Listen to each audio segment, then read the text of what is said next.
Hi everyone, so these are the remainder of the notes for section 12.4 and then also the notes for section 12.5. So throughout the video, just pause anytime you need more time to copy the notes.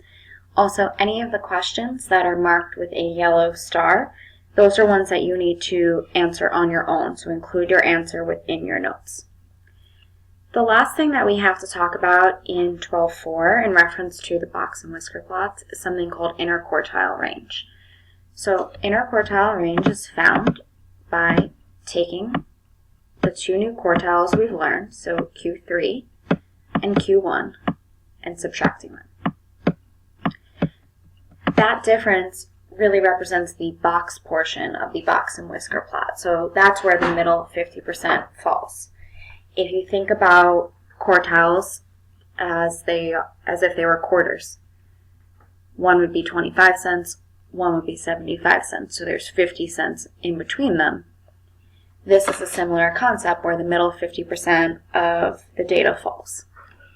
If you see the interquartile range is wide, so that would really mean that the box portion is wide, then there's a lot of variation in the data. If the interquartile range, however, is small, then the data is more consistent. Okay, that would mean the numbers are closer together.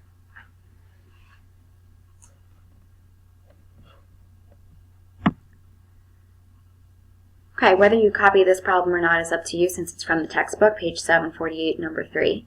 So we have a picture of two box and whisker plots here that represent the average monthly rainfall in two cities. The first one represents Miami, the second one represents New Orleans. What I want you guys to answer for this question, again, regardless of if you decide to draw the picture in your notebook or not, what do the interquartile ranges tell you about the average monthly rainfall for each city? And kind of to add to that, how could you compare the monthly rainfall averages from Miami to the average monthly rainfall from New Orleans? Okay, so at this point you should all pause the video, take some time to think about that answer, and jot it down in your notebook. Okay, one last definition to talk about in section 12.4, which is percentile rank. Percentile essentially represents the amount of data that's equal or less than a given value. And that's really the more technical definition. Kind of a simpler definition is really, say we're talking about tests and you were given a certain percentile rank. That really tells you how you did compared to everyone else. So, for instance, if you are in the 90th percentile of your class, your grades are equal to or they're better than 90% of the group. When you guys take the PSAT and the SAT, for each section, for each subject matter, they're going to tell you what your percentile rank is. So if your percentile rank on the math portion is 75%, you know that you did better than 75% of the other people who took that SAT on that math portion.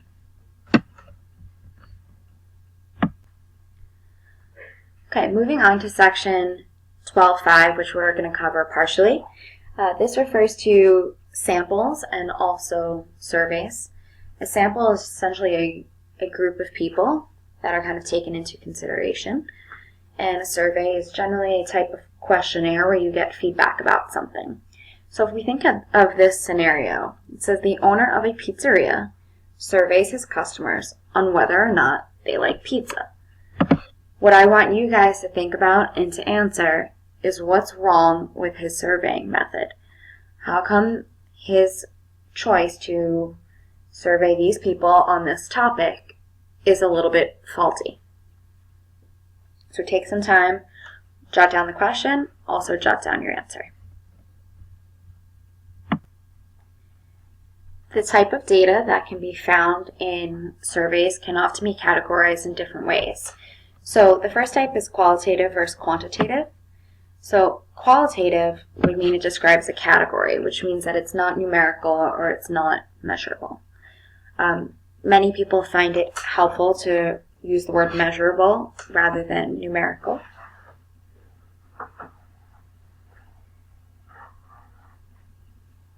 So, for instance, if you were taking a survey of the class on what their eye color is.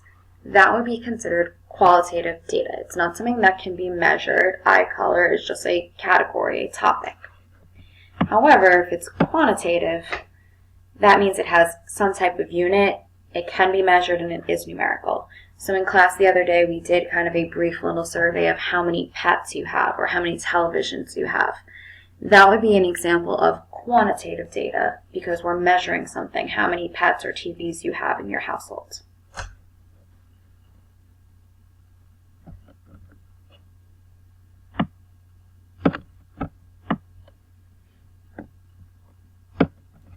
What I would like you guys to do in reference to this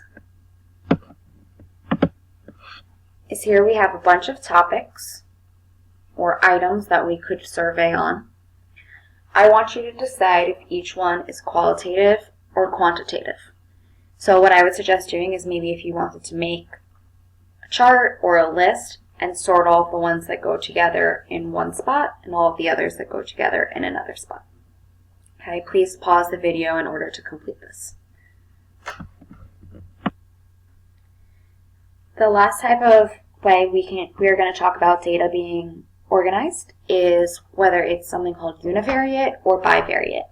So univariate would mean that there's one variable, and that kind of makes sense based on the prefix and the word itself, univariate.